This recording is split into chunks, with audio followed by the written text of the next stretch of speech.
Welcome on in. WIP Daily. Joe Giglio with you. Appreciate everyone listening, subscribing, following WIP Daily. And I do appreciate you subscribing. Not demanding like Pat Bev, but I appreciate you subscribing and listening to the podcast. Tucker will join me in a few minutes to go through the annual spring ritual, which is to give the last rites to the Sixers. After last night, disappointing. I mean, just a disappointing finish to this series, which really was incredible. I mean, there's a lot of different elements and reaction we'll have here this morning to what happened last night and what happened in the series. Just quickly, and I know it's not the only emotion hitting right now. It was an all-time playoff series. I really, you go back and you kind of have to comb through and think about first-round series, but I'll just say it's as good of a first-round playoff series as I can remember in the NBA. There's probably 3 or 4 more that probably fit the bill like this, but it was remarkable. I thought it deserved a 7th game. I thought we were going to get a 7th game when the Sixers were up double digits in the second half last night.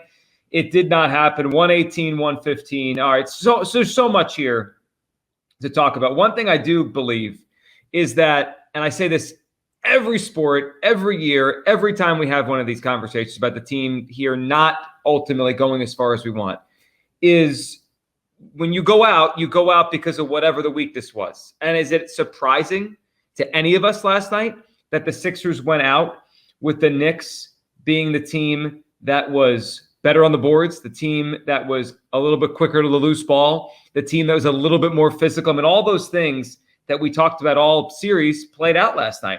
The Sixers allowed 20 offensive rebounds last night. They allowed the Knicks to do that. The game started with the Knicks on a flurry of offensive rebounds. It ended with one of their glue guys, Josh Hart, dominating and putting that 3 in to finish him off. So I give the Sixers credit for not rolling over last night. It's a low bar. I mean, that's a low bar, but it's real because the Sixers have rolled over like they did last year in Game 7 in Boston. They didn't. I mean, they could have packed it in down 22 in the first quarter of that game, 33-11, because I was thinking like, oh my goodness, are they going to get raced out of their building in Game 7? They didn't. They came back and they played very well for a long period of time in that game to take the lead. And it looked like maybe they could do this and get this back to New York in game number 7. Ultimately, they didn't have enough. The Knicks were better. The Knicks were deeper. The Knicks' best player played better in the biggest moments of the games down the stretch. Tyrese Maxey last night did not have the same juice to him that he had a couple nights before. All right, let's go through the things that stood out to me the most. As I mentioned, it was fitting. It was fitting that the game and the series ended the way the series had kind of played itself out. Brunson's going to make big shots late. Josh Hart's going to make big plays. And Anunoby, who came on as the series went along as a really big X factor here, made some critical winning plays down the stretch of that game on both sides of the basketball. And the Sixers just couldn't come up with enough winning plays. Like the Knicks made more winning plays in this series than the Sixers. Other than Maxey in Game 5, it's hard to think of many winning plays. And obviously Embiid down the stretch defensively in Game 5. The Sixers didn't make enough winning plays to win this series. The Knicks did. They were the better team. And it's why when the odds came out at the jump, the Sixers were favored right when the series, was determined it was going to be Sixers-Knicks for the 2-7 series. And the Sixers opened up as the favorite. And I think Vegas set a bad line because you saw the result, obviously. But as soon as it happened, people jumped on the Knicks and bet the Knicks because the series price changed. I think people that really study this were like, wait, the Knicks are deeper and have home court advantage. They're probably going to win this series. They did. And it's another year of unfortunate just misery at the end of the year for the Sixers. Now, as far as Maxey last night, I am not going to change my excitement on Tyrese Maxey because he didn't have enough last night.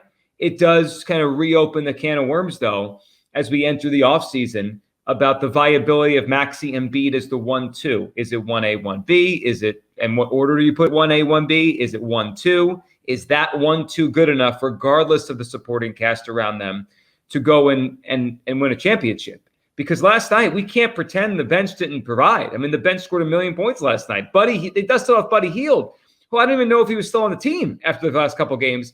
And he was remarkable in the first half to help bring them back. That was a really, really interesting and wise decision by Nick Nurse to press that button. So we can't blame the bench last night. If we want to blame Maxey, I guess we can. But the day before or 2 days before, Maxey was incredible. He just didn't have it. It's not going to be Shaq Kobe every game, where every game both guys have 35 plus. You're going to need someone else to step up. And they got enough last night from other guys. Now, one in particular, they did not, but they got enough that they should have been there in the end and had a chance to win. They just couldn't close it. Then there's the Embiid factor. Look, I want to make sure I say this fairly. Embiid played well last night. Embiid did what I asked him to do yesterday, which was play really inspired basketball and impose his will. I thought his decision-making was really excellent early in the game.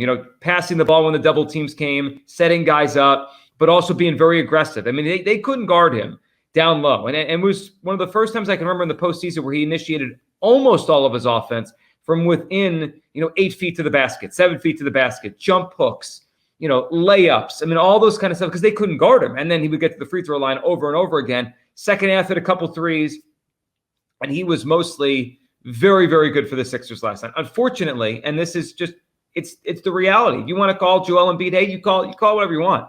In the fourth quarter, it's less aggression. It's less of that. It's more hot potato. And, I keep coming back to this. Joel played well last night. I think we'd all say that. And he gave effort and all those kind of things. But we walk into these series every year and we say, we have the best player in the series. And then the best player on the other team outplays our guy. And I just think it's really hard to win like that in the NBA. And we could talk about supporting cast and help and all those kind of things. And, this wasn't egregious, the gap. But you tell me, like, if you just zoomed in from outer space and you watch the fourth quarter of these games and where the game's on the line almost every time in a series like this, and you say, who's the guy? You'd say Brunson's the guy. Embiid, he's passing the ball off. He scored like 4 points, 6 points in the fourth quarter, 2 points in some fourth quarters. Brunson runs the show in the fourth quarter. He did the entire time. So it's the third straight year where the lesser player took over in the fourth quarter while Embiid didn't. And maybe it's the reality of being 7'2", being a center. It's harder to initiate offense. You got to get him the ball, all those kind of things. I don't know. I don't have the answer why. I just know this is what happens every year. It was Brunson this year. It was Tatum last year. And a few years ago, it was Jimmy Butler. It's the same story. And until the Sixers solve that story, I don't think any of this other stuff really matters that much. The supporting cast, the coach, it's that. You need the best player on your team to take over with 6 minutes to go and just get stops and buckets. It's the league. That's the NBA in a nutshell. And the other guy, Jalen Brunson, historic. Jalen Brunson here, fifth player in NBA playoff history, joining Russell Westbrook, LeBron James, Kareem Abdul-Jabbar, Giannis Antetokounmpo to average a 40-point double-double over a 4-game stretch in the series. That's remarkable. And that's just what happened with Jalen Brunson here to close out the Eastern Conference quarterfinal. That's what he did. So I don't think Embiid played poorly. I think if you ask me, how did he play? He played well. But the other guy played better. And sometimes that's basketball. It's a team game, but it's kind of wrapped up in an individual game down the stretch. I get a bucket, you get a bucket. I get a bucket, you get a bucket. And Brunson got more buckets down the stretch, and Embiid played more passive and passed the ball and didn't take over. And maybe he's not capable. And if that's the case, well, we got to have one, but they got to have a stone cold hard conversation about, do they need to get another kind of player here that can initiate offense all by himself? Is that going to be the goal of the offseason? All right, let's get to Tobias, because it would have been out of character for Tobias to go out if, say, the Sixers lost Game 5 off a really big game, because we all said Tobias helped a lot. He did. He helped a lot in Game number 5 to get the Sixers close enough for Maxey to have his heroics late in the game. It is way more appropriate and way more fitting for Tobias Harris to go out the way he did. And I'm saying out because that had to be his last game as a Sixer, with 0 points. 0 points. Now, I understand a lot of why he wasn't scoring or even trying to score was when he was on the court. A lot of times he was sharing it with a guy like Buddy Hield, who was on fire, and they were on a run. So you're not going to give the ball to Tobias Harris. Why? But I think in the NBA, it takes a lot to play nearly 30 minutes and only attempt 2 shots, only have 4 rebounds. He played 29 minutes last night. He was 0 of 2 from the field. There's a special element of not even wanting the game, not even wanting the moment. And he wanted no part of that last night. He was there, but it was almost like a ghost on the court. I didn't think he played totally awful in terms of the flow of the game or defensively. It wasn't like he was minute to minute a disaster. He had a bad play before half and not getting back on defense, but he just was there. He just was there, taking up space, taking up time, taking up minutes, the way he did for so many years here in Philadelphia. 5 years. We had to watch the entire Tobias Harris contract play out in front of our eyes. It was not fun. I mean, it was not fun. Good riddance to Tobias Harris. Seems like a decent guy, but the guy's a stiff on the basketball court. Just a total stiff. And now we'll move forward before we bring Tucker in. This series and the future, both the way I view it is on Daryl Morey. Because Daryl Morey made a big choice this year. With the assets they got back from James Harden, they could have easily made the OG Anunoby trade that the Knicks made. I believe they could have pulled it off, and he would have been here. That would have probably necessitated re-signing him, and he would have been the third piece to go along with Maxey and Embiid, and maybe at the deadline or when that trade went down, the Sixers determined they didn't think he was good enough to be the third piece, and they wanted a better one, and that's the goal of this summer, and we'll see how that plays out. But if Anunoby's on the Sixers, they win the series. He made a lot of plays. He's a good player. He's kind of reminds me like a poor man's Kawhi Leonard. I mean, just in terms of his game, of his defense, and the way he plays offense. He's good. I mean, he's not close to Kawhi, but he's a good player. And they could have had him, and they chose not to. Same thing with Pascal Siakam, who's now in the Eastern Conference semis against the Knicks. So one of Pascal Siakam or Anunoby, the two Raptors players traded, the Sixers were rumored to be in the mix for both of those guys.